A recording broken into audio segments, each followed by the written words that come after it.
Most time you don't tell the truth, but when you said you really didn't want this fight, I know that's the truth. Want to thank Ross and Kerry and HBO, where the greatest fights happen, for putting on Sergey. I know that I have, with Artie, the best 154-pounder in the world. The question is, will he be the best 160-pounder in the world? I'm honored to be on the dais with you, Emmanuel, because I consider you the single best trainer that in my years of boxing since 1970 that I've been ever seen or associated with. However, I am disappointed in you today, so I thought I'd let you know. Got up here and he spoke about Andy Lee and what a great fighter he is and how his next fight is Sergio Martinez. If you really believe that, because you're my friend, I strongly urge you, as soon as lunch is over, for you to take Andy back to the gym and start practicing for Sergey. Because I believe we're going to win the fight, for sure. What are these two names? A manager and a fighter. Anybody want to buy a vowel? I mean, think about it. I can't even pronounce either one. But I promise you, when the fight is over, everybody will know Sergiy Dzinziruk. He has a great jab. He's got great footwork. And he has tremendous defense. And it's one of those type of fights that Sergio Martinez hasn't been in, and I really believe this with the skill. There's a reason this fighter has not lost a fight in roughly 11 years, and that he's 37-0. I want to thank Samson and Lou sincerely for taking the fight, and obviously for Sergio Martinez, who's taken 4 or 5 tough fights back to back to back to back.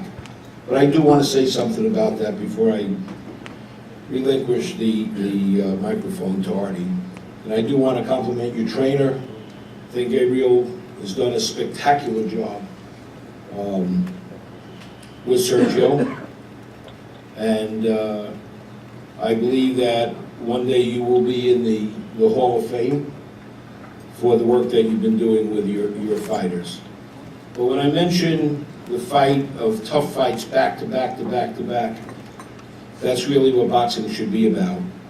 This thing where you have, your fighter has a tough fight or 2 tough fights, and then you need 2 easy fights back on television is total bullshit. And that's what's killing our sport.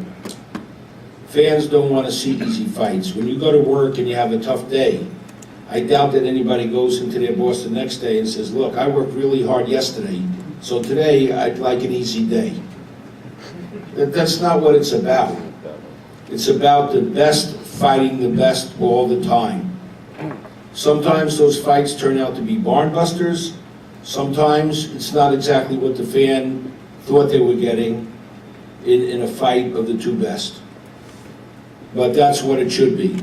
So I don't think that Lou needs to make, and I don't think he was making an excuse for Sergio Martinez fighting tough fights back to back to back. Because I believe that's what makes the fighter elevated, and that's what makes the fighter bigger and bigger and bigger.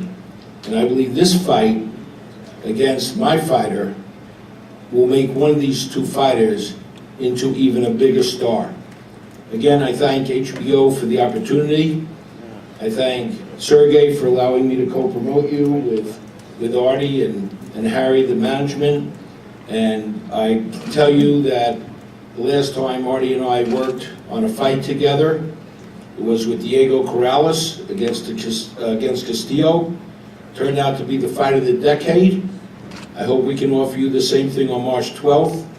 And as Diego won that fight on that great night, I honestly believe that Sergey will win this fight on March 12th. I thank the MGM Foxwoods for having us, Lou, for you having us here today. I'd like to present Artie Pelullo, my co-promoter. Thank you.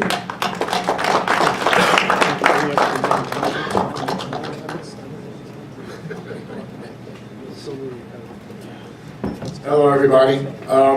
I'm going to be brief because you want to talk to the fighters. I'll just say this to you. I did torture Curry about Sergey, and I think he was getting tired of taking my calls. A year ago, Sergiy Dzinziruk came to us, Gary and I, says he wants to come to America. He's 37-0, 36-0 at the time. He wants to put it all on the line. He wants to fight the best fighters in the world. After torturing Curry and calling Ross, and nobody wanted to bother with us, Gary and I, and they like Gary better than me because I'm out of my mind, they said, we have a fight for you. It's the middleweight champion of the world. It's not junior middleweight. It's the toughest guy in the middleweight division. I call Sergey and Harry, and they say, make the fight. That's what it's all about. Two of the very best getting in the ring, in their prime, fighting each other. There was no hesitation. Louis has a great fighter. We have a great fighter. This is what it's all about. It's good stuff. He's the best junior middleweight in the world. He's the best middleweight in the world. They have great people around them, good trainers. Everybody's a pro on this dais. The bottom line, HBO did for Sergey what they did for Sergio a few fights back, and I could be off with all my numbers, but he became a star in a controversial loss with Paul Williams. Then knocks out Pavlik and then murders Paul Williams. HBO took a chance on this kid also. He wants to be the best he could be, and he knows he's fighting the best. And basically, we're all here because these two great athletes are going to give you one heck of a fight. It's going to be a terrific fight, and we think at the end of the night, there's going to be a middleweight champion. I want to bring up Harry Kazanjian and Sergey to say a few words to everybody, because this is what you're here for. This is the guy you really don't know yet. The rest of the world does. This is the guy you want to know.